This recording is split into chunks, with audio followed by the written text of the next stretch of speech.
결혼이란 건 뭘까요? 결혼 때문에 왜 이렇게 스트레스를 받아야만 하는 걸까요? 결혼이란 혼자서는 할 수 없는 것, 집안끼리도 맞아야 하는 것, 그리고 하고 싶어도 할 수 없는 것. 그게 바로 결혼이죠. 아무리 오래 사귄 커플이어도 결혼이라는 지점 앞에서 무너지기도 하고 또 결혼을 하고 나서도 문제가 생기는 게 바로 결혼이죠. 이렇게 도대체 결혼이라는 게 정말 어떤 의미인지, 왜 결혼을 해야 되는지도 모르겠고 결혼을 하면서 왜 이렇게 스트레스 받아야 되는지도 모르겠고 그 문제들에 대해서 제가 알아봤습니다. 첫 번째, 준비 과정에서의 스트레스입니다.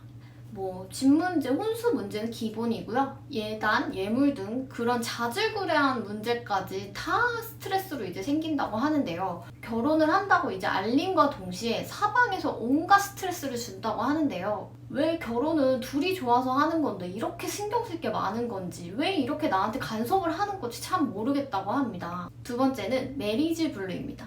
이제 메리지 블루는 이제 신부들이 특히 많이 겪는 증상 중에 하나인데요. 메리지 블루란 결혼을 앞둔 남녀들이 겪는 심리적인 불안함과 우울감을 말하거든요. 메리지 블루는 일본 소설 제목에서 유래된 단어기도 하고요. 특히 메리지 블루는 신부가 많이 겪는 증상인데요. 연애 때는 느끼지 못했던 이제 경제적인 부분에 대한 스트레스와 양가 부모님의 의견 충돌 등 다양한 문제가 원인이 될 수 있어요. 이렇게 되다 보면 결혼할 상대에게까지도 믿음이 깨져서 결혼에 대한 의구심과 반감까지 생긴다고 하는데요. 그래서 메리지 블루가 생겨서 우울증 증상이 생긴다고 합니다. 근데 저는 아직 미혼이고 제가 결혼을 준비해본 적이 한 번도 없어서 이거를 경험해보지 못했지만 약간 뭔가 특히 여자로서 더 이해가 되는 것 같아요.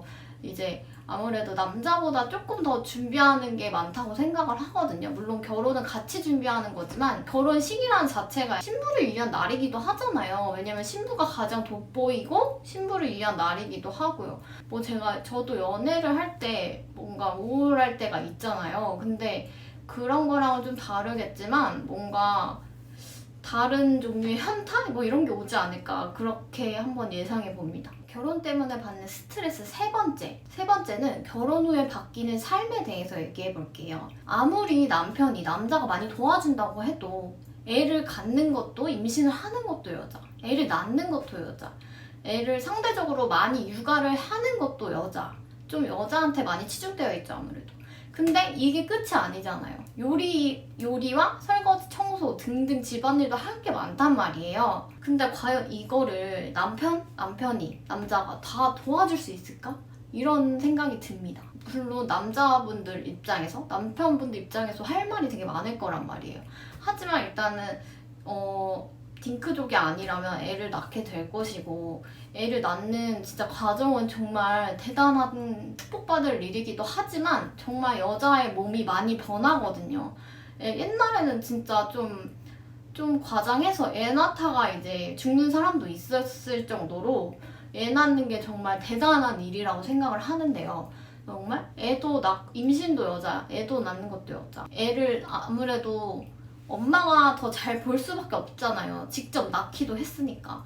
그래서 정말 결혼 후에 특히 육아로 인해서 바뀌는 삶에 대해서도 많은 분들이 스트레스를 받아 하시는 것 같아요. 결혼 때문에 오는 스트레스 네 번째 얘기해 볼게요. 네 번째는 자유가 없어진다입니다. 이 문제는 좀 저도 공감을 할 것 같기도 한 게 약간 혼자 지내면서 혼자 노는 거 좋아하고 혼자 밥 먹는 거 좋아하고 그런 분들 요새 특히 더 많잖아요. 코로나도 있고 되게 또 나 홀로로 잘 노시는 분들, 여행 가는 것도 혼자 사는 거 좋아하고 그런 분들은 결혼을 하면 좋기도 하지만 어떻게 보면 스트레스도 많이 받을 것 같아요.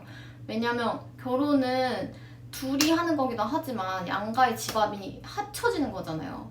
그러니까 거기다가 이제 결혼을 하면 아무래도 남편도 아내를 챙기지만 아내가 남편을 챙겨야 되는 상황을 빗대서 얘기하면 남편도 챙겨야 되고 애가 있으면 애도 챙겨야 되죠. 내 친정과 시댁 안 챙길 수 없잖아요. 이제 가족이 됐으니까. 그러니까 챙길 게 너무너무 많은 거예요. 그래서 자유가 없어져서 스트레스 받으시는 분들은 물론 이런 걸 남편과 가족과 육아를 하면서 얻는 것도 많고 행복한 것도 많지만 이 과정에서도 되게 스트레스를 많이 받으신다고 합니다. 네, 마지막으로 다섯 번째입니다. 다섯 번째는 결혼이 과연 가능은 할까? 이런 문제에 대해서 얘기를 하고 있는데요. 사실 그냥 사랑하는 사람과 함께 할 수 있던 그 기쁨만으로 되는 거 아닌가 하는데 그 이외의 것들 때문에 그 결혼 자체가 너무 스트레스를 받는다고 합니다. 결혼이란 자체 말고 그 결혼을 준비하는 과정, 결혼 후에 그런 모든 행위들이 나는 너무 두렵고 상상만으로도 지치고 싫다고 합니다. 아무리 과학기술이 발전해도 요즘은 특히 범죄가 정말 다양한 곳에서 일어나고 있잖아요. 오프라인 길에서뿐만 아니라 온라인 범죄도 있고 이런 무서운 세상에 정말 내가 확신할 수 있는 사람이 나타날지 그조차도 모르겠다고 그런 스트레스가 있다고 하네요. 그만큼 확신할 수 있는 사람이 내 앞에 나타날지 그것조차도 확신할 수 없다고 하네요. 그래서 결혼이 가능할까? 이렇게까지 스트레스로 다가오는 게 아닌가 싶어요. 네, 이렇게 결혼 스트레스에 대한 다양한 이야기를 들어봤는데요. 물론 결혼하고 나서도 너무너무 행복하게 사시는 분도 많을 거라고 생각은 들어요. 물론 저는 미혼이지만 어쨌든 나와 함께 평생 갈 동반자, 내 친구, 내 사람이 생긴 거잖아요. 그런 거에 있어서는 정말 좋은 게 아닌가 싶은데요. 사랑하는 사람과 같이 살다는 그 자체가 축복받을 일이고 행복한 일이긴 한 거니까요. 비혼을 하든 결혼을 하든 그거는 본인의 선택이라고 생각하고 제가 꼭 말씀드리고 싶은 건 무엇을 선택하든 꼭 자신이 행복해야 된다는 점 잊지 않으셨으면 좋겠습니다. 그럼 좋아요, 구독 부탁드려요.